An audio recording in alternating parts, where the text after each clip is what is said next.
तिमिरान्धस्य ज्ञानाञ्जनशलाकया चक्षुरुन्मीलितं येन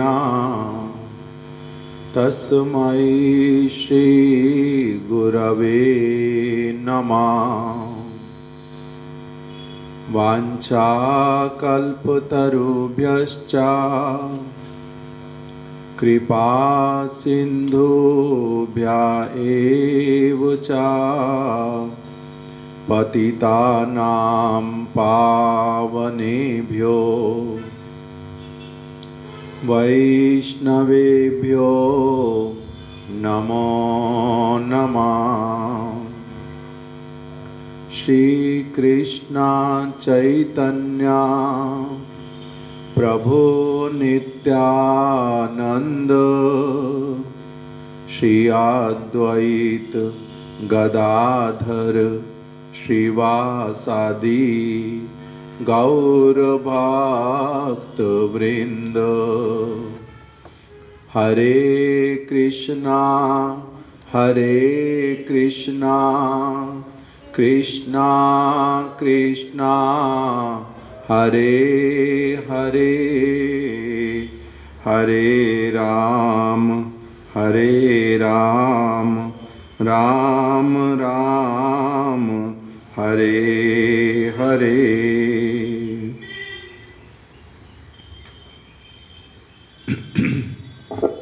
आज श्री नित्यानंद त्रयोदशी। एक चक्रा ग्राम में, बंगाल के अंतर्गत एक चक्रा ग्राम, वहीं पर श्री नित्यानंद प्रभु आविर्भूत हुए। हम लोग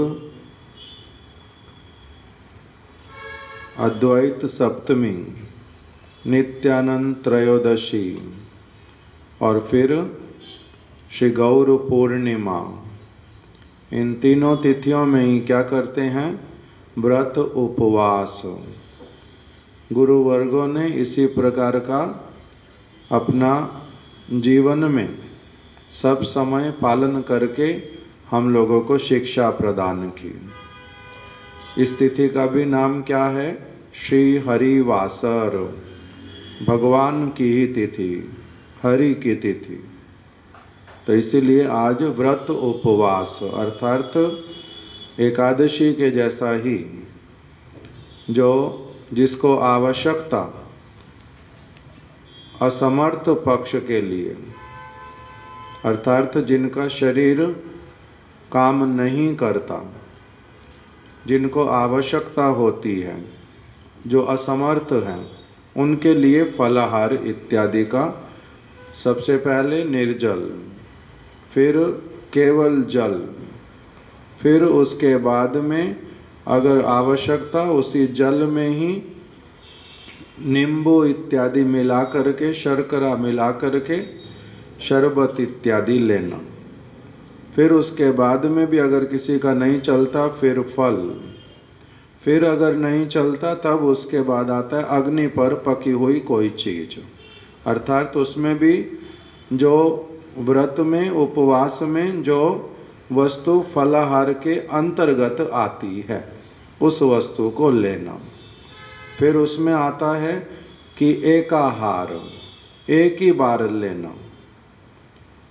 संध्या के समय में कोई लोग लेते हैं। संध्या का मतलब शाम को सूर्य के अस्त होने के पश्चात एकाहार उसको कहते हैं। एकाहार ऐसे दोपहर में भी कोई करे, एक ही बार लिया सारे दिन में अगर, तब उसको भी एकाहार ही कहेंगे, किंतु प्रेफर करते हैं कि जो संध्या के बाद, सूर्य अस्त के बाद में एक बार लेंगे, क्योंकि शरीर चल नहीं रहा। किंतु अगर किसी का और अधिक, तब 2 बार लेगा, 3 बार लेगा। जल जितना आवश्यकता उतना लेंगे। श्रील वामन गोस्वामी महाराज जी की एक कथा में कभी श्रवण किया था वो बोलते थे पुनः पुनः जल ग्रहण करना, पुनः पुनः कुछ न कुछ मुख में डालते ही रहना, इससे व्रत भंग होता है, उपवास भंग होता है। पुनः पुनः पुनः पुनः आपने सोचा ये ठीक है मैंने फलाहार ही करना है, मेरा उसके बिना चलता नहीं, किंतु उसमें भी फिर बार बार केवल जो चीज़ सामने आती है उसी को ही लेते रहते, खाते रहते, उससे भी उपवास भंग होता है। तो इससे जितना जिसके शरीर के अनुसार आवश्यकता उतना ग्रहण करते हैं, उससे अधिक नहीं करते। इसलिए आज के दिन में जो प्रसाद होता है उसको महाप्रसाद कह करके नहीं पुकारते, कीर्तन नहीं करते। फलाहार वाले को महाप्रसाद का मतलब जिसमें अन्न होगा, जिसमें खीर होएगी, उसको बोलते हैं महाप्रसाद। और जो फलाहार वाला होता है इसको कहते हैं अनुकल्प। अनुकल्प मतलब जो जितना जिसको आवश्यकता अपने शरीर के अनुसार, भीम के जैसा शरीर है तो भीम जैसा, छोटा है तो छोटा शरीर वाला, उस प्रकार से। श्रील गुरुदेव कल वाली ना परसों वाली कथा में बोल रहे थे, बलवान लोगों के लिए भी उपवास करना बड़ा कठिन। एक तरफ से तो जो असमर्थ है, शरीर नहीं चलेगा, उसके लिए असुविधा, और दूसरी तरफ से जो बहुत बलवान, उसके लिए भी असुविधा। क्यों? खाए बिना रह नहीं पाता। भीम कितना बलवान, बहुत बलवान, 1000 हाथी का बल बोला ना, कितना बोल दिया। उनका बहुत बल है, इसीलिए उनके उदर में जो अग्नि, उसका नाम वृकोदर अग्नि, बहुत प्रबल अग्नि, वो उनको ठहरने नहीं देती, बिना खाए रहने नहीं देती। तो असमर्थ के लिए भी अलग, बलवान के लिए भी अलग। किंतु जो समर्थ हैं उनको क्या करना चाहिए? अवश्य ही उपवास के दिन में पालन करने का प्रयास करना चाहिए। और जो करना चाहता है उसको यदि कोई निषेध करता है, ये अन्याय।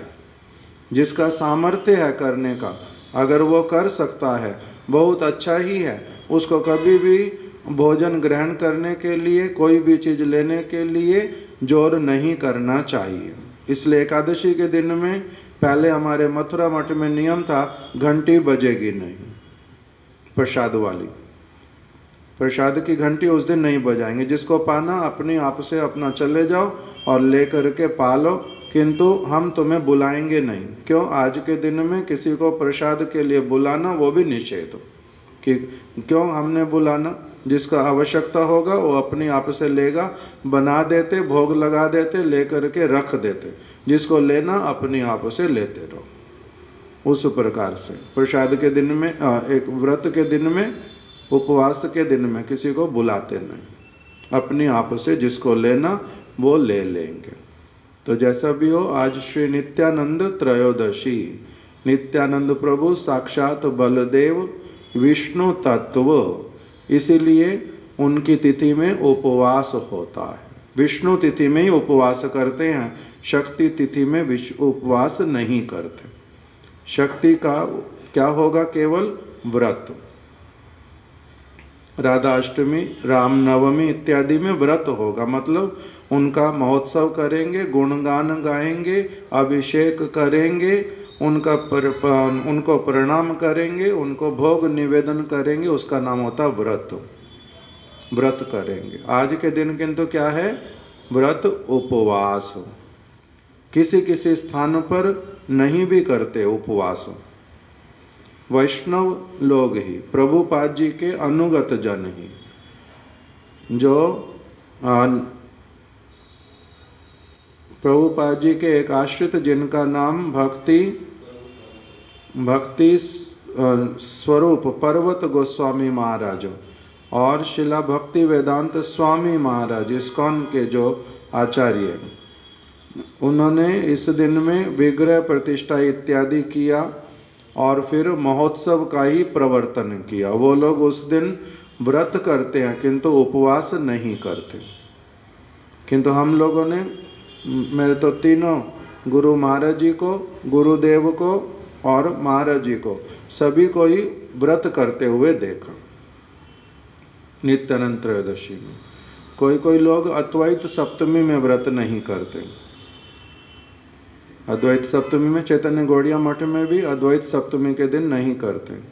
कुछ और लोग भी हैं जो नहीं करते, किंतु हमारे गुरु वर्ग सब ने क्या किया, अद्वैत सप्तमी के दिन में भी और नित्यानंद त्रयोदशी में भी दोनों ही दिन क्या करते हैं, व्रत उपवास। इसलिए हम लोग उसी वस्तु को ही लेते हुए वैसे वाला ही करते चलते हैं।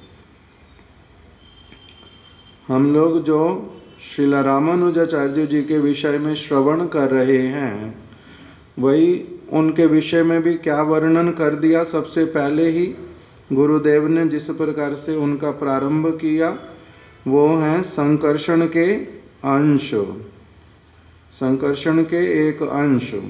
देखो किस तरह से लिखा है, महाभूतपुरी ग्राम में अथवा श्री परमवतुर गांव में दोपहर के समय में संकर्षण शक्ति इस जगत में अवतीर्ण हुई।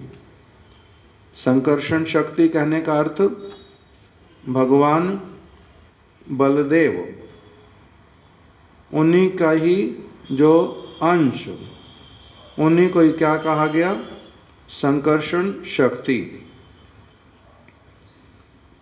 नित्यानंद प्रभु के विषय में आता है संकर्षण कारणोत्यशाई गर्भोदशाई चापयोपदिशाई शेषांश यशांश कला सा नित्यानंद राम आख्य शरणम ममास्तु। ठीक बोलो तो। ये वाला श्लोक मैंने सीखा था शिला भक्ति वल्लभ तीर्थ गोस्वामी महाराज जी से। वो पुनः पुनः अपने जो मंगलाचरण उसमें ये वाला श्लोक सब समय बोलते थे। संकर्षण बड़ी अच्छी ध्वनि में एकदम से। तो उसी में ही क्या आया सबसे पहले, संकर्षण कारणोतशाई। 5 इसमें नाम बताए, संकर्षण, कारणोदकशाई, फिर संकर्षण कारणोदशाई, गर्भोदशाई चा पयोपदिशाई, गर्भोदकशाई और पयोपदिशाई, फिर शेषांश, फिर शेष, शेषांश यशांश कला सा नित्यानंद राम आख्यम शरणम ममास्तु। ये श्लोक चैतन्य चरितामृत में से श्रील कृष्णदास कविराज गोस्वामी ने इसको उल्लेखित किया है। लिखा किसने है, श्रील स्वरूप दामोदर गोस्वामी ने। श्रील स्वरूप दामोदर गोस्वामी के द्वारा रचित श्लोक जिसमें वो वर्णन कर रहे हैं कि नित्यानंद प्रभु कौन है, उसमें बोल दिया संकर्षण। संकर्षण और 3 जो पुरुष, 3 पुरुष किसको कहते हैं, संकर्षण पहले किस में आते हैं, संकर्षण नाम सबसे पहले कहाँ पर आता है, बलराम जी का। किस लिए, क्योंकि बलराम जी को योग माया शक्ति ने भगवान की इच्छा से देवकी के गर्भ से रोहिणी जी के गर्भ में आकर्षित किया था, इसलिए रोहिणी के गर्भ से इनका जन्म हुआ। ये मूल रूप में रोहिणी के गर्भ से आविर्भूत हुए, इसलिए नाम इनका एक नाम क्या रखा गया था, बलराम। दूसरा नाम रखा गया था संकर्षण। यही तो संकर्षण नाम बताया। संकर्षण ये किंतु कौन है संकर्षण, फिर जिनको योग माया ने आकर्षित किया, कहाँ ला करके स्थापित कर दिया, रोहिणी मैया के गर्भ में। रोहिणी मैया के गर्भ में किंतु पहले से बलराम थे। वहाँ से जो आए संकर्षण, उनको वो देवकी के पुत्र, वो वसुदेव महाराज जी के पुत्र, वो जिनको लाया गया वो गर्भ के भीतर में ही क्या हो गए, रोहिणी नंदन ने देवकी नंदन को अपने भीतर में समा लिया। तो इसीलिए रोहिणी मैया के गर्भ से जो प्रकटित हुए वो तो कौन है, उनको क्या कहते हैं, मूल संकर्षण। वो तो हो गए बलराम। यही तत्व है।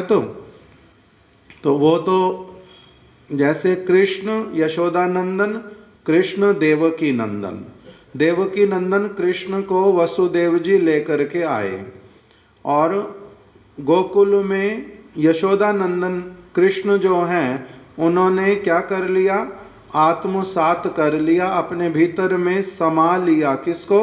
देवकी नंदन को। इसी तरह से जो देवकी जी का 7वां गर्भ, उसको योग माया ने क्या किया, आकर्षित किया।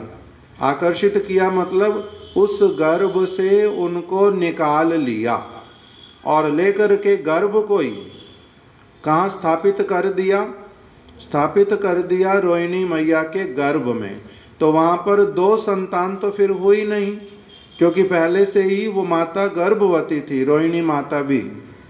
तो इसीलिए जब ये वाला देवकी नंदन संकर्षण उनको जब आकर्षित किया, तो वहाँ पर क्या हो गया, रोहिणी नंदन ने देवकी नंदन को गर्भ के भीतर में ही आत्मसात कर लिया। तो इसलिए मूल रूप में बलदेव प्रभु, फिर उनके एक अंश जैसे कृष्ण के अंश जो हैं वो देवकी नंदन, इसी प्रकार से इनके जो अंश हैं, कला हैं, वो कौन है, देवकी नंदन संकर्षण। और संकर्षण नाम कहाँ पर आता है, जब चतुर्व्यूह का वर्णन आता है। चतुर्व्यूह किसको कहते हैं, चतुर्व्यूह के नाम क्या,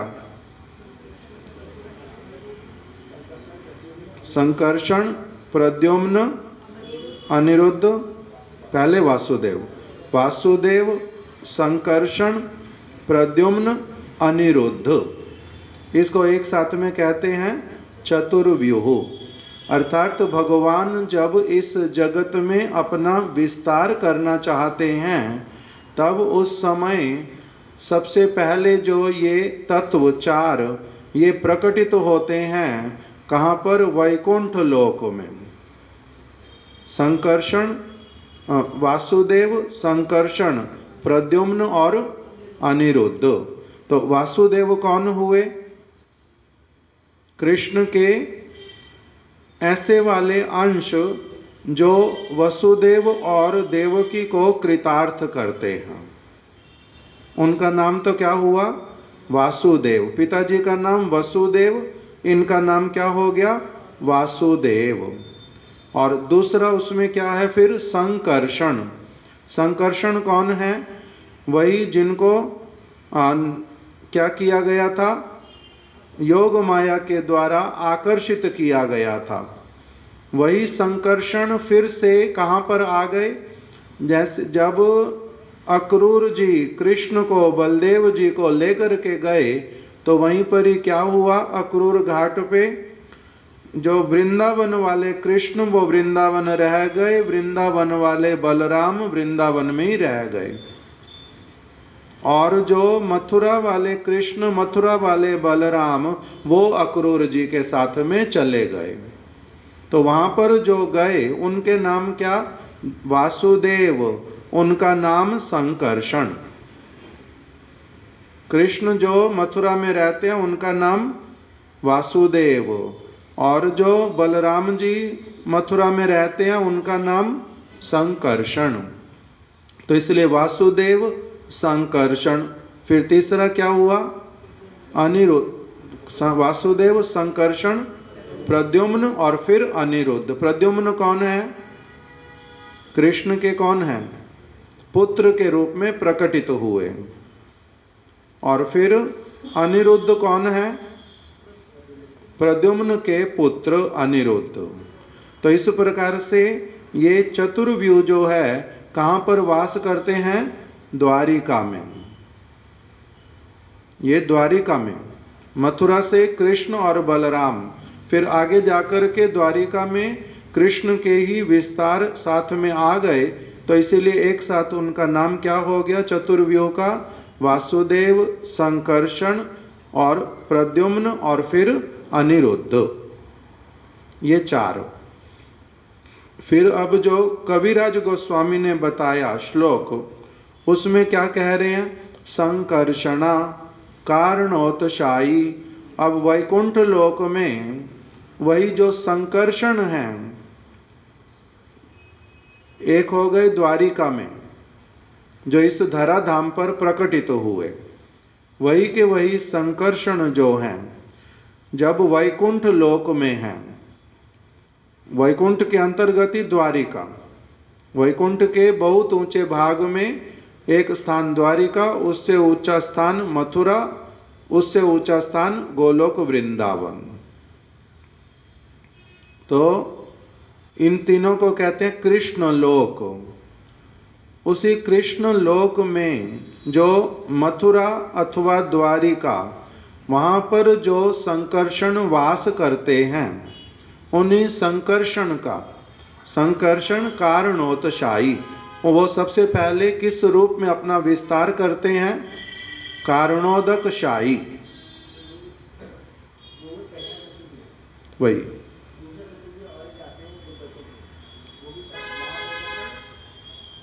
उनके नाम के आगे महा लग जाता है, इसलिए मूल संकर्षण महासंकर्षण। तो फिर आगे वही संकर्षण से ही उन्हीं, एक हो गए मूल संकर्षण, एक महासंकर्षण। जो महासंकर्षण है उन्हीं में से ही फिर क्या कर दिया कि वो उनसे फिर कारणोदकशायी प्रकटित होते हैं। कारणोदकशायी उसके बाद में फिर विस्तार करते हैं, वही के वही अपने आप का, कारणोदकशायी से गर्भोदकशायी, गर्भोदकशायी से पयोपदिशायी, और फिर शेष। ये पांच बतलाए कि ये संकर्ष बलदेव तत्व ही हैं। बलदेव जी ही सबसे पहले जो प्रकटित होते हैं, उनका नाम मूल संकर्षण। मूल का मतलब जड़, सबसे पहले वाले। बलदेव जी से कौन आ गए? मूल संकर्षण। फिर मूल संकर्षण से फिर प्रकटित होते हैं, अर्थात गोलोक वृंदावन में है बलदेव जी। फिर वैकुंठ में, मथुरा द्वारिका में प्रकटित हुए, किस रूप में? संकर्षण के रूप में। फिर अब उस मथुरा और द्वारिका से आगे फिर जब भगवान अपना सृष्टि और विस्तार करना चाहते हैं, तब वही इन्हीं के माध्यम से ही करते हैं, भगवान स्वयं नहीं करते। इनके माध्यम से आगे वो क्या प्रकटित करते हैं? मूल संकर्षण से फिर कौन आते हैं? महासंकर्षण। फिर महासंकर्षण से फिर आगे प्रकटित करते हैं अपने आप को, किस रूप में? सबसे पहले कारणोदकशायी। कारणोदकशायी मतलब कारण नामक, कारणोदक, कारण नामक उदक अर्थात जल, कारणोदकशायी। समुद्र मानो, कारण समुद्र, एक बहुत विशाल समुद्र, उसी के भीतर में ही वो प्रकटित होते हैं, कारणोदकशायी। इन सब का बहुत विचार शास्त्रों में बताया कि किस किस कारण से इस रूप में प्रकटित होते हैं और फिर सृष्टि का विस्तार करते हैं। कारणोदकशायी, फिर गर्भोदकशायी, और फिर पयोपदिशायी मतलब दूध का जो समुद्र, उसको पयोपदिशायी भी कहते हैं अथवा शिरोदकशायी भी बोलते हैं। फिर उसमें फिर आया शेष। तो ये पांच के पांच नाम जो हैं, इनके लिए क्या कह दिया? संकर्षण कारणोत्शायी पयोपदिशायी चा न गर्भोदशायी चा पयोपदिशायी शेषांश, शेषांश यशांश कला सनित्या। कोई तो बलदेव जी के अंश हैं और कोई बलदेव जी की कला है। कला और अंश में क्या अंतर होता है? गुरुदेव ने एक बार बलदेव पूर्णिमा पे खड़ा कर दिया, एक प्रभु थे राधे श्याम, अभी उनका नाम विष्णु महाराज, पूरा भक्ति वेदांत विष्णु महाराज जी उनका नाम। तो उनको पूछा गुरुदेव ने, उससे मेरे को भी उस समय पता नहीं था, गुरुदेव ने उनको खड़ा किया, बताओ ये इसमें ये जो श्लोक है इसमें कला और अंश दो शब्द आए हैं, कला और अंश में क्या अंतर होता है? जो सबसे पहले प्रकटित होते हैं, जैसे बताया कि बलदेव जी से कौन प्रकटित हुए सबसे पहले? मूल संकर्षण। तो मूल संकर्षण जो है वो कहलाते हैं अंश, और फिर उनसे जो आगे विस्तार होता है उनको कहते हैं कला। अंश के भी जो अंश उसका नाम होता कला। अंश, पहला अंश, फिर बाकी उसके बाद में सभी क्या कहलाते हैं? कला कहलाते हैं। तो इसीलिए जो बलराम जी, उनके अंश जो हैं वो तो कौन हुए? मूल संकर्षण। आगे जो हैं फिर वो कौन है? महासंकर्षण अथवा शिरोदक्षाई, गर्भोदक्षाई, पयोपदिशाई जैसे नाम है ये सारे, शेष इत्यादि, ये सब क्या कहलाते हैं? उनकी कला। इसलिए एक साथ में बतलाया कि कविराज गोस्वामी ने, स्वरूप दामोदर गोस्वामी जी ने, कि ये नित्यानंद प्रभु कौन है? कह रहे हैं इन सब के भी मूल हैं, इन सब के वास्तविक जो है प्रकट्यकर्ता, अवतारी पुरुष, ये सारे उनके अवतार हैं। कौन कौन उनके अवतार हैं? उनके अवतारों का सबका क्या नाम दे दिया? संकर्षण, कारणोदशाई, संकर्षण, कारणोदशाई, गर्भोदशाई, चापयोपदिशाई, शेषांश यशांश कला, सा नित्यानंद राम आख्यम शरणम ममास्तु। मैं ऐसे श्री नित्यानंद प्रभु के चरण कमलों में अपने आप को समर्पित करता हूँ, जिनके की ये सभी भी जिनके अंश हैं। गर्भोदक्षाई, पयोपदिशाई, इनको अंतर क्या है? एक का बतलाया जो इस जगत में सभी प्राणियों के हृदय में परमात्मा के रूप में आकर के बैठ जाते हैं। क्या नाम है उनका? पयोपदिशाई। पयोपदिशाई अथवा शिरोदक्षाई, एक ही नाम। पया मतलब दूध, शीर मतलब भी दूध, इसलिए शिरोदक्षाई। शीर समुद्र में सोने वाले, या फिर पयो, पयो दूध में, दूध वाले समुद्र में सोने वाले, एक ही बात। तो ये क्या, ये वाले जो भगवान का अवतार, ये क्या करते हैं? ये सभी जीवों के आत्मा के साथ में सब समय के लिए निवास करते हैं। जिनको परम आत्मा कहते हैं, बोलते हैं ना कि जीवात्मा के साथ कौन है सब समय? परम आत्मा है। तो वो परम आत्मा वास्तविक रूप में कौन है? ये जो बलदेव जी के अंश जो कला हैं, शिरोदक साई, वो शिरोदक साई परमात्मा के रूप में इस सारे जगत के प्राणियों में आकर के वास करते हैं एक साथ में, इसलिए शिरोदक साई, और उनको परमात्मा कहते हैं। और उससे ऊपर वाले जो हैं उनका नाम क्या है? गर्भोदक्षाई। गर्भोदक्षाई कहाँ वास करते हैं? वो पूरे ब्रह्मांड के भीतर में, जहाँ पर बोलते हैं भगवान कहाँ कहाँ विराजमान है।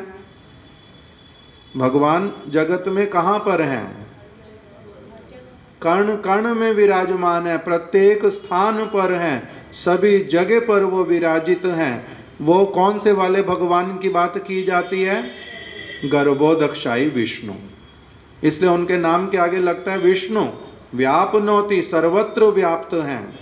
और शिरोदक्षाई विष्णु, वो भी समस्त जीव आत्माओं के साथ में विराजित हैं, इसलिए वो सभी जीवात्माओं के साथ प्रवेश कर जाते हैं। और जो गर्भोदक्षाई विष्णु है वो पूरे ब्रह्मांड में विहार करते हैं, सर्वत्र विराजित हैं गर्भोदक्षाई। और उससे पहले फिर कारणोपदशाई, ये कहाँ पर रहते हैं?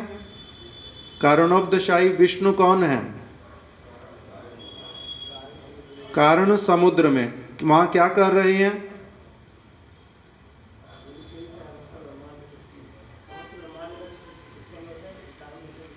पहले वो उस रूप में सभी वस्तुओं को एग्जिस्टेंस में लाते हैं।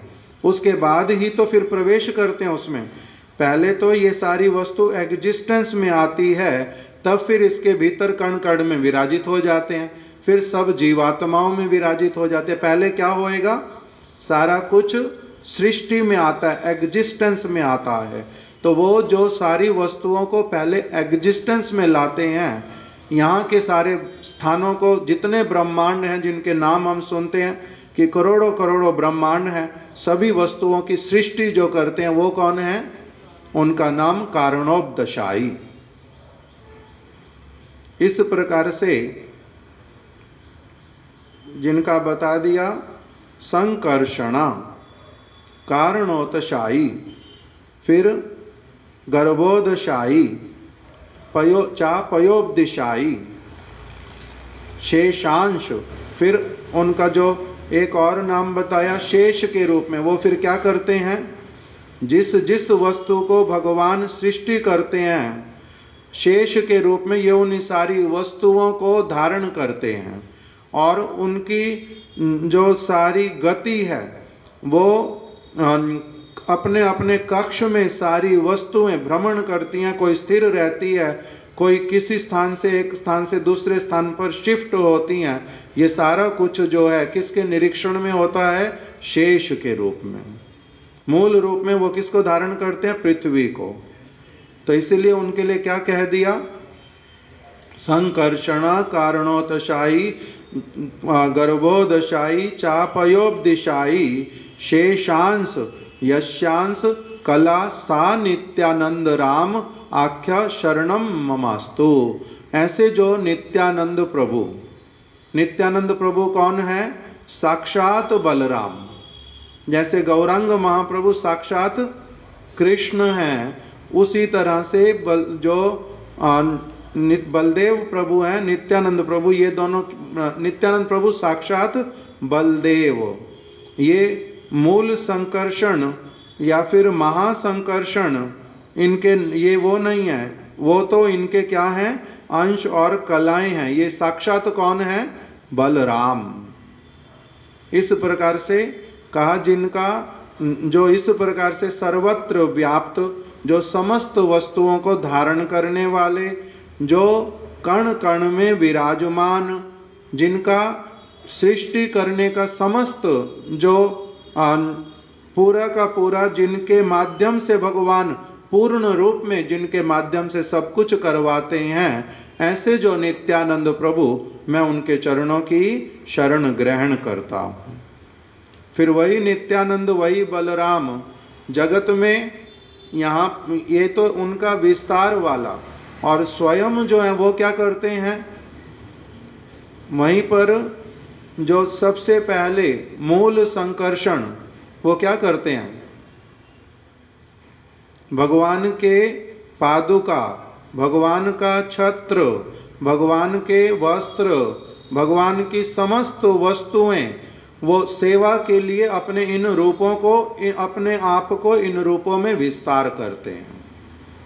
अर्थात उनका मुख्य रूप में अगर कह दिया जाए कि वो भगवान ही हैं, और भगवान ही अपनी सेवा अच्छी तरह से मैं कैसे कर सकता हूँ, मैं वास्तविक रूप में अच्छी सेवा किसको मानता हूँ, वो सारी सेवाओं को स्वयं ही दूसरे लोगों को दिखलाने के लिए अपना दूसरा स्वरूप धारण कर लिया।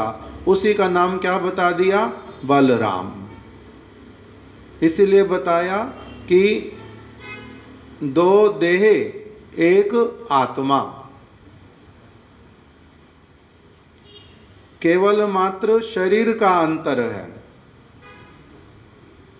केवल मात्र शरीर का अंतर, नहीं तो दोनों में कोई अंतर नहीं है। विष्णु, वही भगवान कृष्ण ही अपनी दूसरी देह को प्रकटित करते हैं बलराम के रूप में। किस, क्या दिखलाने के लिए, कि मेरी मन पसंद जो सारी सेवा वो क्या है, उसी को ही इन्हीं के माध्यम से एक बन गए सेवक, एक बन गए सेव्य। सेव्य और सेवक वास्तविक रूप में दोनों वो स्वयं ही, नहीं तो कोई जान नहीं सकता। हम लोग किसी के साथ में कितना समय भी क्यों ना रह जाएं, किंतु तब भी उनकी सारी चीज़ों को पकड़ पाते हैं कि उनको क्या अच्छा लगता, क्या अच्छा नहीं लगता। सब चीज़ों को पकड़ना संभव होता नहीं। जो जितना दूर तक रहता है उतना दूर पकड़ पाता, जो जितना निकट में रहेगा उतना निकट का पकड़ पाता, किंतु ये तब भी कुछ कमी रह जाती है। इसीलिए भगवान स्वयं ही अपने आप को सेवक के रूप में भी बलराम के रूप में अपने आप को ही प्रकटित करके अपनी सारी सेवा दिखलाते हैं, जो मेरी मनपसंद सेवा क्या है। तो इसलिए वो उनकी बहुत प्रकार की सेवा करते हैं और सभी रसों में ही सेवा करते हैं। सभी रसों में क्यों सेवा करके दिखलाते हैं? क्योंकि वो स्वयं ही हैं, और स्वयं होने के कारण वात्सल्य रस में मेरे को कैसे सेवा करो, सख्य रस में मेरे को कैसे सेवा करो, मधुर रस में मेरी कैसे सेवा करो, मैं किस प्रकार से सबसे अधिक प्रसन्न होता हूँ। इसीलिए वही बलराम के रूप में ही, कभी बलराम और कभी अनंग मंजरी के रूप में, कभी बड़े भ्राता के रूप में, बड़े भ्राता हो गया मतलब माता पिता के समान, उस प्रकार से उनके माध्यम से जगत में ये सारी वस्तुएं प्रकटित करवाते हैं। तो इसलिए कह रहे हैं ये नित्यानंद प्रभु कौन है? ये संकर्षण, कारणोदशाही, गर्भोदकशाही, पयोब्धिशाही, शेष इत्यादि के भी जो क्या है, मूल हैं। ये सभी उनके अंश और कला हैं। ऐसे नित्यानंद राम के चरणों की मैं शरण लेता हूँ। इस प्रकार से एक श्लोक में वंदना किया। तो जो श्री रामानुजाचार्य ये कौन है, उनके लिए भी बतलाया कि लक्ष्मण वही लक्ष्मण है। अभी हम लोगों ने एक कीर्तन पाठ किया था कि वही जो राम के अनुज के रूप में, लक्ष्मण के रूप में क्या करते हैं, राम जी की सेवा करते हैं। और दूसरा बलराम जी कृष्ण की सेवा करते हैं, और नित्यानंद के रूप में गौर हरि की सेवा करते हैं। तो इसलिए आज उनकी शुभ आविर्भाव तिथि। लक्ष्मण के रूप में भी वो सेवा करते। गुरुदेव बतलाते थे कि लक्ष्मण के रूप में जब सेवाएं की, तब उसी समय उन्होंने निर्णय कर लिया कि अभी मैं आगे इनका छोटा भाई बन करके नहीं आऊंगा, छोटे भाई के रूप में सेवा नहीं करूंगा। सेवा होती है छोटे भाई के रूप में, किंतु उसमें कुछ न कुछ मर्यादा के कारण लिमिटेशन रहती है। सेवा मैं अपने हृदय वाली पूर्ण रूप से नहीं कर पाता हूं। बड़ा व्यक्ति वो छोटे की सेवा के लिए जिस प्रकार से इच्छा करे वैसा कर सकता, मनवा सकता। मैं बड़ा हूं ना, मैं जैसा कह रहा हूं वैसे वाला करना पड़ेगा। करते हैं उनकी सेवा ही, बड़े बन करके उनसे सेवा लेते नहीं हैं। बड़े बन करके भी क्या करते हैं, सब समय उनकी सेवा करते हैं, किंतु छोटे बन करके सेवा करने में सेवा कुछ कुछ ऐसी वाली जो कि प्रभु उनसे लेते नहीं। कुछ कुछ सेवा उनसे लेते नहीं। क्यों? क्योंकि प्रभु बड़े हो गए। तो इसलिए इन्होंने क्या निर्णय कर लिया कि अभी आगे मैं, कोई भी आपकी लीला होएगी, मैं उसमें सदैव बड़े भाई के रूप में ही आपकी सेवा करूँगा, बड़े के रूप में। तो इसीलिए उनके बड़े भाई के रूप में कृष्ण लीला में भी क्या बन गए, बड़े भाई, और महाप्रभु की लीला में भी क्या बन के आए, बड़े भाई, ताकि उनकी अपनी इच्छा अनुरूप पूर्ण रूप में सेवा कर सके, कोई भी बाधा, कोई भी लिमिटेशन ना रह पाए।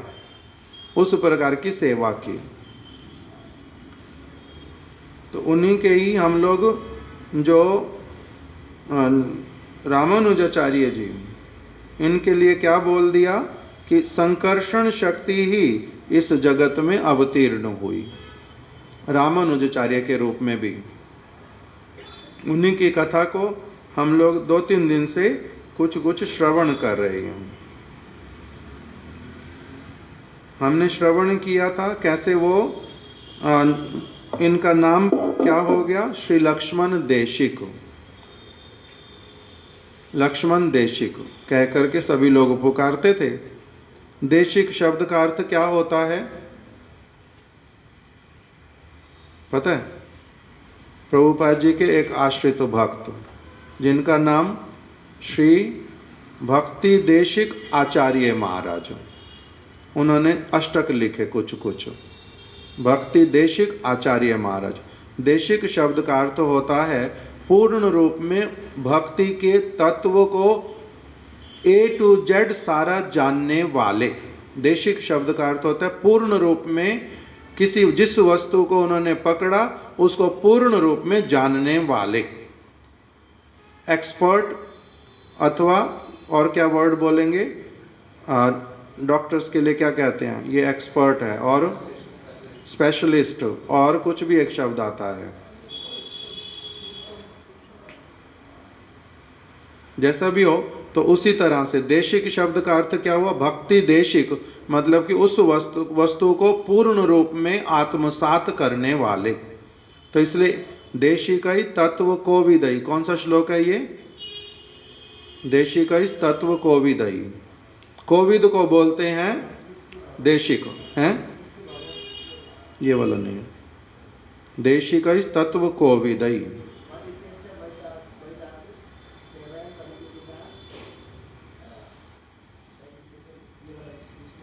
फिर से बोलो इसी,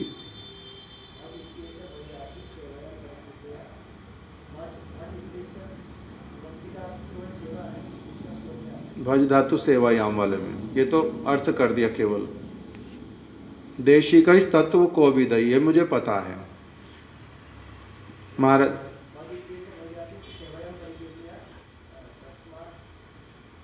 देशिक तत्व को भी दई, दीक्षा के विषय में भी ऐसा कुछ आता ना, दीक्षा वाला श्लोक बोलो तो, दिव्य ज्ञान यतो दद्यात कुर्यात पापस्य संशयम तस्मात् देशिक तत्व कोविदई। जो तत्व कोविद अर्थात तत्व को पूर्ण रूप में जानने वाले, ऐसे जो देशिक व्यक्ति अर्थात पूर्ण रूप में रिजल्ट को सुनाने में जो समर्थ हो उसको कहते हैं देशिक। देशिक तत्व कोविदई। तो इसलिए इनका ये तत्व को पूर्ण रूप में इन्होंने धारण कर लिया था, भगवत तत्व को, भगवान के तत्व को पूर्ण रूप में धारण करने के कारण इनका नाम जो प्रसिद्ध कर दिया उस समय, इनको जो वैष्णव आचार्यों ने इनको नाम दिया था देशिक। क्या नाम पड़ गया था फिर? लक्ष्मण तो जन्म से नाम था, उनके मामा जी ने श्री शैलपूर्ण जी ने नाम दे दिया, किंतु उसके साथ में इनकी उपाधि जोड़ दी गई थी, जिसके कारण क्या हो गया था, श्री लक्ष्मण देशिक।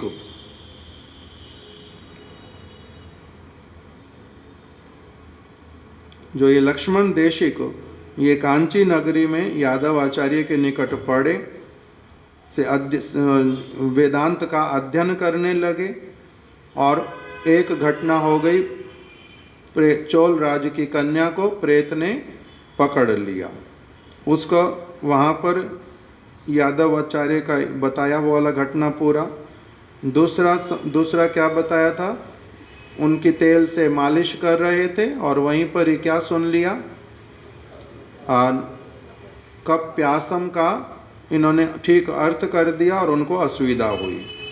और तीसरा फिर इन्होंने क्या किया, और एक श्लोक जो था जिसके लिए कहा सत्यम ज्ञानम अनंतम ब्रह्म, इसकी जब इन्होंने अच्छे से व्याख्या की, यादव प्रकाश इनको अपने शत्रु के रूप में देखने लगे कि ये मेरा शत्रु। क्यों? क्योंकि उनका आदर था एक विषय की ओर, इनका उन्होंने जब दूसरा कुछ सुना तो स्वीकार नहीं कर पाते। इसको हमारे महाराज जी बोलते थे कि इसका मतलब है कान कच्चे हैं। कान कच्चे हैं का मतलब व्याख्या करते थे बड़ी अच्छी तरह से। जो पुणे की कथा 2010 की, उसमें ये वाली कथा अच्छी तरह से आई हुई। आधा पौना घंटा इसी चीज को अच्छे से समझाया महाराज जी ने कि जो श्लोक बताया कौन सा, भागवत का कथा सुनते सुनते बलवती कथा का श्लोक कौन सा है, कपिल देव जी का, सताम प्रसंगाम मम वीर्य संविदो भवंती हृत कर्ण रसायन कथा। कपिल देव भगवान कह रहे हैं कि भगवान की कथा कैसी वाली है, बड़ी बलशाली, बहुत बलशाली है। और वो क्या करती है, सताम प्रसंगाम मम वीर्य संविदो भवंती हृत कर्ण रसायन कथा। वो हृदय के लिए और कान के लिए, हृदय और कान के लिए कैसी है वो कथा, रसायन स्वरूप है। रसायन मतलब क्या होता है, औषधि और डाइट एक साथ में जब दोनों मिलते हैं उसका नाम होता है रसायन। औषधि केवल नहीं, औषधि ये वाली खाओ और फिर उसके साथ साथ में ये वाला क्या करना, भोजन ग्रहण करना, ताकत आएगी उससे, नहीं तो औषधि क्या करती है, कमजोर कर देती है। तो किंतु रसायन क्या होगा, औषधि भी वही है और पथ्य भी वही है, खाना भी वही है, बस भोजन अलग से नहीं चाहिए कुछ, तो वो रसायन। तो भगवान की कथा कैसी वाली है, कान के लिए रसायन और हृदय के लिए रसायन। साधारण अर्थ सभी लोग करते हैं इसका कि कान के लिए बड़ी प्रिय, अमृत के समान, किंतु महाराज जी बोलते हैं कि अमृत के समान हृत कर्ण रसायन, कान के लिए रसायन है। क्यों, क्योंकि कान पहले हमारा बहुत अच्छी वस्तु को एकदम से धारण करता नहीं, कान कमजोर है बहुत, कान कमजोर है। उसको अगर कहो विष्णु ही परात्पर तत्व है, और कहते हैं हाँ विष्णु, मैंने सुना हुआ शिव जी भी परात्पर तत्व हैं, मैंने सुना हुआ राम परात्पर तत्व हैं, मैंने सुना हुआ देवी भी परात्पर तत्व हैं, तुम्हारे कहने से कृष्ण भगवान हो गए। उसके कान कच्चे हैं, कान कमजोर हैं, अभी वो सुनना नहीं चाहता, सुन नहीं सकता, कान में सत्य वस्तु को स्वीकार करने का बल नहीं है, कमजोर व्यक्ति है। महाराज जी की एक गुरु बहन थी, चंडीगढ़ में रहती थी, उसका नाम हूजी माता जी, आहूजा सरनेम। आहूजी माता जी मेरे को बोल रही एक दिन कि मैं चैतन्य गौड़िया मठ जाती थी, घर के पास में अपनी आप मंदिर बन गया, गुरु महाराज जी वहाँ आते थे, बड़े सारे संत आते थे, बड़ा अच्छा लगता था साधु लोगों को देख करके, मैं भी अपना चली जाती थी कीर्तन में। किंतु मेरे को एक बात उनकी बड़ी खराब लगती, ये सब समय बोलते हैं, अब शुरू करते हैं हरे कृष्णा कृष्णा कृष्ण। मैं सुनती थी बचपन से हरे राम, तो ये बोलते हैं हरे कृष्णा, उन्होंने पहले बोल देना माइक पे, फिर मैं जब शुरू करना, बाकी सारे तो उनको पीछे पीछे बोलते हैं हरे कृष्णा, मैं अपना उल्टा ही गाती थी, हरे राम राम राम हरे हरे, हरे कृष्णा कृष्णा कृष्णा हरे हरे। वो जितनी बार बोली जाए हरे कृष्णा बोलो, मैंने सब समय क्या बोलना, हरे राम। मैं, मेरे कान कैसे थे, कमजोर, मैंने कथा नहीं सुनी थी आज तक कभी। फिर गुरु महाराज जी ने, मैं तो ऐसे करते करते मेरे 2 साल बीत गए, फिर गुरु महाराज जी ने एक दिन कथा सुनाई कि बहुत सारे लोग गीता प्रेस के ग्रंथ को देख के हरे राम पहले बोलते हैं, किंतु वो भूल छपा हुआ है। मूल प्रति जो है, जो जिस शास्त्र में से ये मंत्र लिया गया उसमें लिखा हुआ हरे कृष्णा। गीता प्रेस के संपादक ने भूल करके क्या, राम भगवान पहले आए हैं, कृष्ण भगवान बाद में आए हैं, इसलिए उसने राम पहले बोल दिया, कृष्ण वाला बाद में बोला। किंतु हमारे वाले मंत्र में वो वाले राम की बात ही नहीं है, वो वाले राम दशरथ नंदन की बात ही नहीं है, ये पूरा मंत्र ही कृष्ण का है। और प्रारंभ कहाँ से होता है, हरे कृष्णा कहते। तब मैंने वो कथा सुनी, तब फिर मैंने क्या किया उस दिन से कि मेरे को तो ये बात किसी ने बताई नहीं थी आज तक। कहते मैंने उस दिन बोला, बेवकूफ़ गीता प्रेस वाला, हमारे को इतने सालों तक उल्टा सुनाया, इस तरह से बोलती थी मेरे को कि बेवकूफ़ गीता प्रेस वाला। तो उसने फिर क्या किया, फिर कहती है मैंने क्या किया, हरे कृष्ण करना शुरू किया। फिर थोड़े दिनों बाद मैंने हरि नाम दीक्षा भी लिया कि इनसे मेरे को ठीक ठीक बातें सीखने के लिए मिलेंगी। तो इसको क्या कहते हैं, कान को ताकत दे दी किसने, कृष्ण की शुद्ध कथा ने। तब वो धारण कर पाई कि क्या है ये मंत्र, हरे कृष्णा।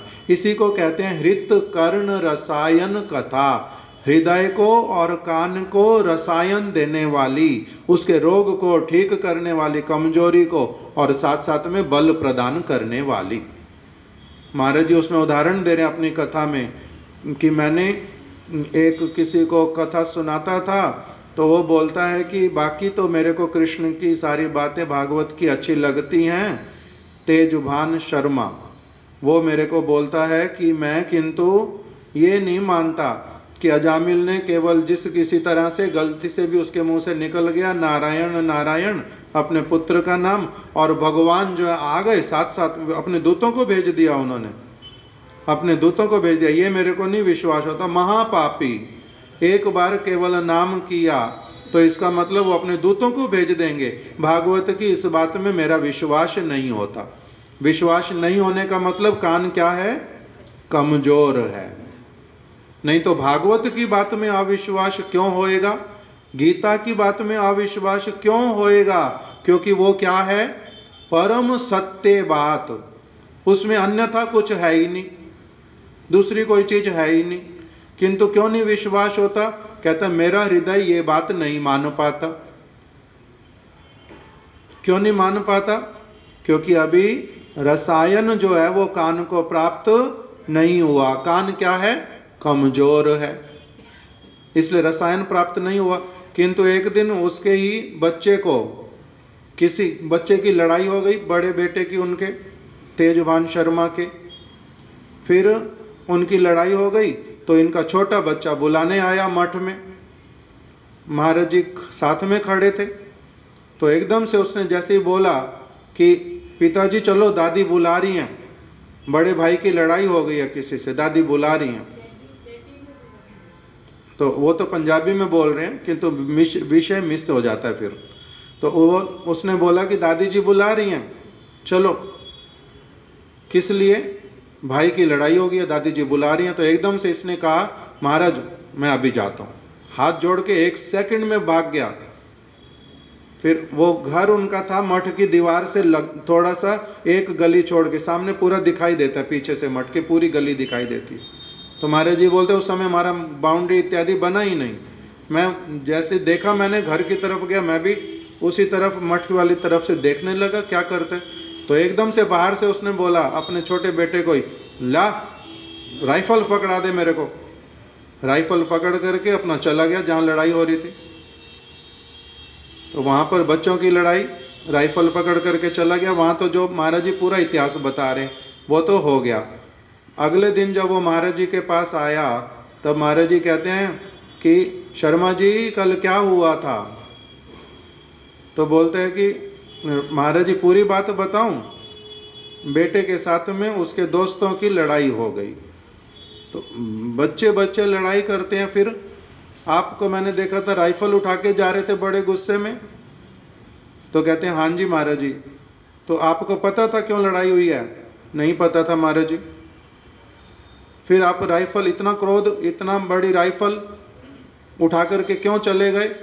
कह रहे पहले भी मैंने सुना हुआ कि मेरे भाई के साथ, मेरे बेटे के साथ लड़ाई करते हैं वो लोग, तो इसलिए मैंने सोचा आज उनको अच्छे से दिखा देता हूँ। तब महाराज जी ने सारी बात जब सुन ली तब उनको बोला कि शर्मा जी आपको बात भी पता नहीं थी किसकी गलती किसकी नहीं, फिर भी आप राइफल उठा करके चले गए। भगवान तो स्वयं नहीं आया जामिल को बचाने के लिए यमदूतों से, उन्होंने केवल अपने दूतों को भेजा।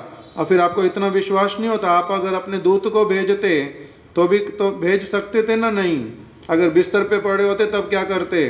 कोई और बहुत इंपॉर्टेंट काम में होते तब क्या करते? भेज देते। तो इसलिए तुम्हारा भगवान की बात में विश्वास नहीं होता। तो कहते महाराज आज पूरी तरह से हो गया, आज पूरी तरह से हो गया। क्यों? ये तो प्रैक्टिकल, मेरे पुत्र संबंध है तो मेरा संबंध होने के कारण उसके ऊपर जहाँ विपत्ति आई, बिना जाने कि उसकी भूल है या नहीं, मैंने क्या कर लिया, राइफल पकड़ के चला गया। तो भगवान क्यों नहीं कर सकते ऐसा? भागवत में कोई बात ऐसे नहीं लिखी होगी। तो इससे क्या हो गया फिर उनका? पहले कथा सुनते थे, फिर बताया विश्वास नहीं है, किंतु फिर भी साधु संग करते रहे, फिर भी विश्वास नहीं है। फिर उनके ही उदाहरण से उनको जब सुना दिया, तब उनका क्या हो गया?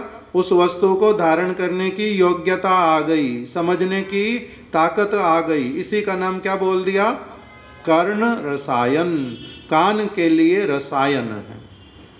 अभी हृदय का रसायन फिर क्या होता है उसको भी बता रहे हैं महाराज जी, कि अभी हृदय में अलग अलग चीजें अच्छी लगती हैं। क्यों?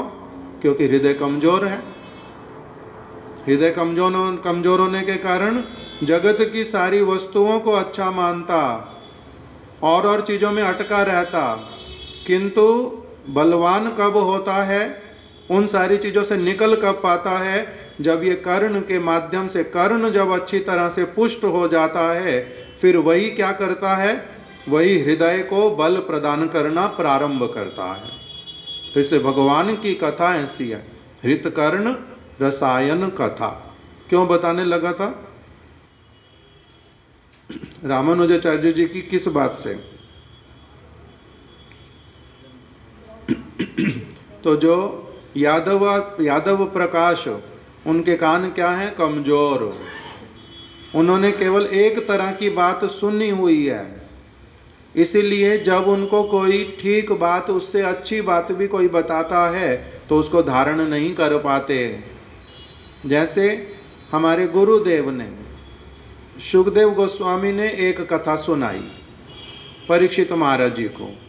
पहले क्या सुनाया कि भागवत दशम स्कंद जब प्रारंभ हुआ, वहाँ पर बतलाना प्रारंभ किया देवकी वसुदेव का विवाह, कंस का रथ को चलाना, आकाशवाणी का होना, और फिर देवकी को मारने के लिए प्रयास, वसुदेव जी का देवकी को बचाना, फिर कहना कि मैं अपने सारे पुत्र आपको ला करके दूंगा, फिर कंस का उनको कारागार में बंद कर देना, फिर 6 पुत्रों का होना, वध हो जाना, 7वें का जन्म होना, उसका रोहिणी माता के गर्भ में चले जाना, 8वें कृष्ण आविर्भूत हुए। इस प्रकार से बताया। तो उस समय जब ये सारा कुछ बता रहे हैं, उसी समय फिर बीच में क्या बतलाना प्रारंभ किया कि भगवान जो हैं वो इस धराधाम में क्यों आए। ब्रह्मा जी, पृथ्वी बड़ी दुखी, पृथ्वी गई भगवान के पास में, ब्रह्मा के पास में। ब्रह्मा जी गए कौन से समुद्र के तट पे?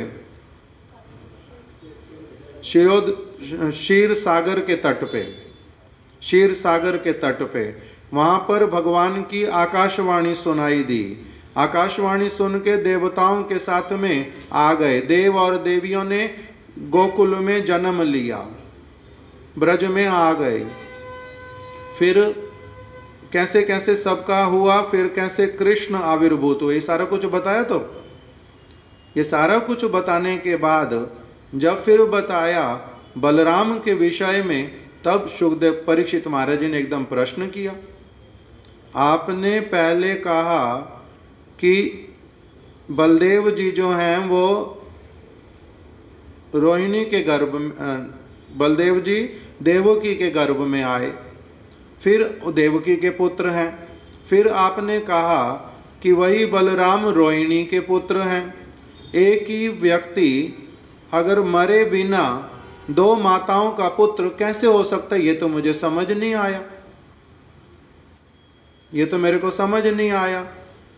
और पहले बता दिया कृष्ण जो हैं वो देवकी नंदन वसुदेव नंदन हैं, उन्हीं को लेकर के गोकुल में छोड़ दिया। बाद में आप कह रहे हो ये यशोदा के पुत्र हैं, नंद आत्मज हैं, ये कैसे समझो? पहले क्या बता दिया? एक बात। दूसरी बात जब बतलाई रहस्य की, तब कान अभी कैसे हैं? कान कैसे हैं? कमजोर। इसीलिए साथ साथ में प्रश्न उठा, क्यों? कमजोर होने का मतलब और कान के बलवान होने का मतलब अंतर क्या हुआ? कान के कमजोर होने का मतलब असंपूर्ण जानकारी वाले, और जैसे ही पूर्ण जानकारी या उससे बड़ी वाली जानकारी कुछ मिलती है, साथ साथ उसको धारण करने में असमर्थ होते हैं। तो इसलिए उन्होंने क्या किया? फिर प्रश्न किया कि ये कैसे संभव हुआ। तब फिर बलदेव जी का, संकर्षण का, योग माया का सारा कथा सुखदेव गोस्वामी ने सुनाया। तो जब वो पूरी तरह से धारण कर पाए तब उसका नाम क्या हुआ? अब उनके कान कैसे हो गए? पूर्ण रूप में सिद्ध हो गए। सिद्ध होने का मतलब पूर्ण बल से युक्त, सत्य वस्तु को, उसकी सारी परतों को एक के बाद एक के बाद एक देखने में समर्थ। तो इस प्रकार से जो यादव प्रकाश थे, हमारे महाराज जी और एक बात बोलते थे, संप्रदाय के अनुरोध से व्यक्ति सत्य वस्तु को स्वीकार करने से परांग मुख होता है। शब्द समझ आए?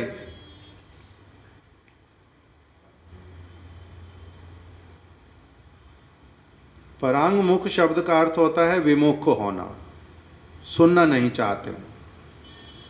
संप्रदाय के अनुरोध से, जैसे मैंने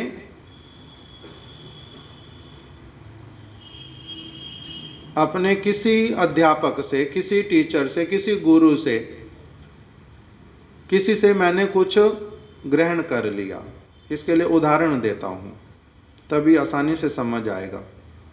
जैव धर्म में लिखा हुआ पहला अध्याय जैव धर्म का, उसमें लिखा एक सन्यासी, मायावादी सन्यासी, उनको नाम वहाँ पर दिया सन्यासी ठाकुर। वो सन्यासी ठाकुर एक वैष्णव जिनका नाम रघुनाथ दास बाबा जी, जहाँ तक तो मेरे को स्मरण पड़ता, सबसे पहले उन्हीं का ही नाम तो रघुनाथ दास बाबा जी, उनके पास में ये सन्यासी ठाकुर आ गए और अपना इतिहास बतला रहे हैं कि मैं वाराणसी में था और मैंने पहले अपने घर को छोड़ा, फिर वेदांत का अध्ययन किया, कुछ समय तक ब्रह्मचारी के रूप में रहा, फिर मैंने सन्यास भी लिया, फिर मैंने शिखा को कटवा के, सन्यास के समय शिखा को काट के फेंक दिया, जनेऊ इत्यादि फेंक दिया, चतुर्थ आश्रमी बन गया, मैं सन्यासी बन गया। फिर सर्वत्र परिभ्रमण करने लगा, तो मेरा नाम क्या हो गया? परमहंस, परिव्राजक, सब जगह जाने लगा। एक दिन मेरे सामने से एक भक्त, जो पता नहीं किस दुनिया में था, वो अपनी सुध बुध खो करके वो मेरे सामने से चलते चलते वो क्या बोलते जा रहे हैं? श्री कृष्ण चैतन्य प्रभु नित्यानंद, श्री अद्वैत गदाधर श्रीवासादि गौर भक्त वृंद, बार बार यही बोलता जा रहा है और उसके नेत्र से अश्रु बह रहे हैं, उसका शरीर रोमांचित हो रखा है, पूरी तरह से आनंद में विभोर है। इतना सुखमय मूर्ति को देख करके मेरे को इतना आनंद हुआ कि मैंने आज तक जो सारा काम जीवन में किया था, किसी भी चीज में मेरे को आज तक वैसे वाला आनंद नहीं आया था। जो थोड़ी देर के लिए इनकी सौम्य मूर्ति, इनका अद्भुत प्रभावशाली शब्द, और वो शब्द कैसे अमृत से भरे हुए, मेरे को पता नहीं चला कि वो है क्या। मैंने कभी नाम नहीं सुने थे। वो नाम और इनका वो सौम्य स्वरूप, इनकी अप्राकृत शब्दावली, उसने जाकर के मेरे कानों को, मेरे हृदय को इतना आनंद पहुंचाया कि मेरे को आज तक किसी भी काम में मेरे को ऐसा वाला आनंद आया ही नहीं था। ऐसे वाला आनंद कभी नहीं आया था। मेरे मन ने मेरे को कहा कि दौड़ करके एकदम से क्या करो, इनके चरणों में पड़ जाओ। मेरे मन ने कहा इनको गले लगा लो, आलिंगन कर लो इनका। और मेरे मन ने क्या कहा, सब समय इनके साथ में ही रहना, कभी इनको छोड़ करके आज कभी भी नहीं जाना। ये सारा कुछ मेरे मन ने कहा। मैं एकदम से जैसे ही दौड़ने के लिए पूरा प्रस्तुत था, उसी समय साथ ही साथ मेरी एक अंदर से और आवाज आई। उस आवाज ने मेरे को क्या बोला कि पागल, तो साधारण व्यक्ति थोड़ा ना है, तो चतुर्थ आश्रमी सन्यासी है, तुम बहुत बड़े हो, ये तो साधारण से व्यक्ति कोई लग रहे हैं, इनका कोई वेशभूषा साधु वाला नहीं है, कौन से संप्रदाय के हैं उसका कोई चिन्ह ही नहीं है, न तिलक लगा हुआ है, ना इनके वस्त्र कोई साधु वाले हैं, कुछ भी तो नहीं है। तो इसीलिए मैं सन्यासी, मेरे को जाना नहीं चाहिए। एक मन ने क्या कहा था पहले, एक मन ने कहा था क्या करो, साथ साथ इसकी ओर दौड़ करके चलो, इसके अमृतमय वचन, इतना आनंदमय मूर्ति, इनके चरणों को पकड़ो, इनके साथ में रहो। दूसरे मन ने मेरे को साथ साथ क्या कहा कि पागल हो गए हो, अपने पद की मर्यादा को नहीं समझते हो, तुम्हारा संप्रदाय का मर्यादा है, तुम शंकर संप्रदाय के हो, तुम्हारा कुछ अपना स्टेटस है, तुम्हारा अपना कुछ प्रोफाइल है, ये वाले शब्द लोग यूज करते हैं ना अभी। तो इस तुम कैसे ऐसे इसके पास ऐसे ही चले जाओगे, ऐसे वाला बचपना नहीं करते। तो उस संप्रदाय का, इसको बोलते हैं संप्रदाय का अनुरोध। सरल चीज को भी जिसने नहीं करने दिया, सरल चीज को भी जिसने नहीं करने दिया, संप्रदाय के अनुरोध से एक व्यक्ति क्या करता है, क्या मैंने किस शब्द को बोल रहा था, परांगमुख। संप्रदाय के अनुरोध से एक व्यक्ति श्रेष्ठ वस्तु को भी स्वीकार करने में परांगमुख होता है। उससे विमुख हो गए, कहते हैं मैं गया नहीं, मैं उस तरफ बढ़ा ही नहीं, वो तो अपना किस शुद्ध बुद्ध में थे, कहाँ चले गए मेरे को पता नहीं। बाद में किंतु मैं सब समय दुखी होता रहा, बहुत मैंने पश्चाताप किया, बहुत पछताया कि हाय हाय मैंने ये क्या किया, मैंने ये क्या किया, भूल हो गई मेरे से बहुत बड़ी। तब मैंने कुछ लोगों के मुख से सुना कि वृंदावन में लोग रहते हैं जो बड़े प्रेम से भक्ति करते हैं। मैं वृंदावन में आ गया, वहाँ पर बहुत कम लोग रहते थे।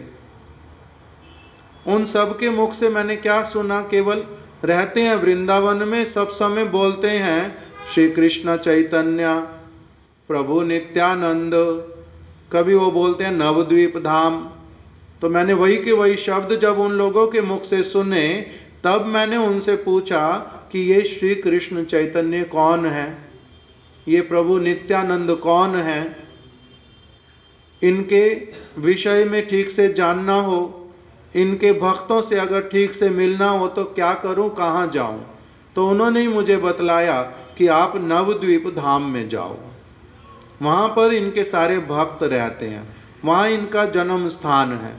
अब मैं यहाँ पर आया हूँ, हे बाबा जी महाराज, मेरे को पता चला रघुनाथ दास बाबा जी आप अभी के वैष्णवों में सबसे बड़े हैं, इसलिए आप यदि मेरे ऊपर कृपा कर दो, मेरे को नित्यानंद कृष्ण चैतन्य इनके विषय में ठीक से अगर मेरे को शिक्षित कर दो, मैं उसी एक वांछा को लेकर के आपके पास आया हूँ। तो इसलिए संप्रदाय के अनुरोध से व्यक्ति के कान कैसे होते हैं, व्यक्ति के कान होते हैं बलहीन। गुरुदेव भी इस विषय में बहुत सारी बातें बतलाते थे। अलग अलग समय में भजन जो है, भगवान की जो भक्ति है, वो संप्रदाय के अधीन नहीं है। भगवान की भक्ति संप्रदाय के अधीन नहीं है, भक्ति स्वतंत्र है। संप्रदाय जो है वो भगवान की भक्ति करने में सहायता करता है बहुत अधिक। इसीलिए संप्रदाय को एक व्यक्ति उसमें आता है, निवास करता है, रहता है। श्रील श्रीधर गोस्वामी महाराज जी ने इसी बात को बड़े सरल शब्दों में कहा। उनका एक अध्याय है, एक ग्रंथ है जिसका नाम श्री गुरु एंड हिज ग्रेस। उसी में फिर एक अध्याय है, उसका नाम है Krishna consciousness versus society consciousness. उसमें वो वर्णन कर रहे हैं कि मैं ब्राह्मण कुल में रहता था, ब्राह्मणों वाले सारे संस्कार थे, किंतु मैं आया था अपने गुरु महाराज जी के चरण कमलों में किस लिए? कृष्णा कॉन्शियस बनने के लिए। क्या बनने के लिए आया था? कृष्ण कॉन्शियस, मतलब भगवान वाली जो सारी बातें, भगवान का जो दृष्टिकोण, भगवान की जो शिक्षा, उसके अनुसार अपना जीवन चलाऊंगा। मैं आया था कृष्णा कॉन्शियस बनने और उन्होंने मुझे कृष्णा कॉन्शियस बनाया। उन्होंने सारी ऐसी चीज़ों को प्रकाशित किया, ऐसी चीज़ों में मेरे को एंगेज किया सब समय, अनेक भक्तों को, जिससे हम सबका चित्त जो है किस में लग गया कि हमें कृष्ण से प्रेम होने लगा, कृष्ण की बातें सुनने में रुचि होने लगी, कृष्ण की बातों के अनुसार मैं अपने जीवन में सारा कुछ करूँगा। ये सारी चीज़ें हृदय में आती गई और हम उसी तरफ आगे बढ़ते गए। प्रभुपाद जी अप्रकट हो गए, बहुत सारी और चीज़ें सामने आने लगी। अब लोग मेरे को बोलने लगे कि आप क्या करो, चयन कर लो, आप इस दल में रहोगे या उस दल में रहोगे। तो कह रहे तब मैंने सोचना प्रारंभ किया कि मैं सोसाइटी कॉन्शियस बनने के लिए आया हूँ या फिर मैं कृष्णा कॉन्शियस बनने के लिए आया हूँ। सोसाइटी का मतलब ही क्या होता है? जैसे सोसाइटी बनाते हैं लोग, बड़े सारे फ्लैट्स बना देते हैं, तो ये एक सोसाइटी है जी। उसका मतलब क्या है कि आपने भले ही छोटी जगह खरीदी है अपनी, किंतु बहुत सारी फैसिलिटी, पार्क की हो, हॉल की हो, और फैसिलिटीज हो, एक साथ में सबको बड़े आसानी से मिल जाती हैं। सेफ्टी भी अपनी आप होती है, सेफ्टी भी है और ग्रोथ है उसमें। श्रील श्रीधर गोस्वामी महाराज जी बोल रहे हैं सोसाइटी का मतलब होता है जिसमें जिसका जो कैलिबर, जिसका जो सामर्थ्य, उस सब चीज में उसको पूर्ण रूप में कंफर्टेबल रख करके उसको अग्रसर करना, शांत जीवन होना, तो इसका नाम सोसाइटी। तो जिसके कान कमजोर होते हैं वो क्या करता है, जैसे इस्कॉन के लोगों ने क्या किया, गुरुदेव को हृदय में स्वीकार करके भी कि इनके विचार बड़े श्रेष्ठ हैं, ये इतनी गूढ़ गूढ़ बातें बतलाते हैं हमारे गुरु महाराज जी की, हमारे को, जो हम लोगों को भी नहीं पता है। ये उनके बहुत पुराने संगी हैं, ये बड़े शुद्ध भक्त हैं।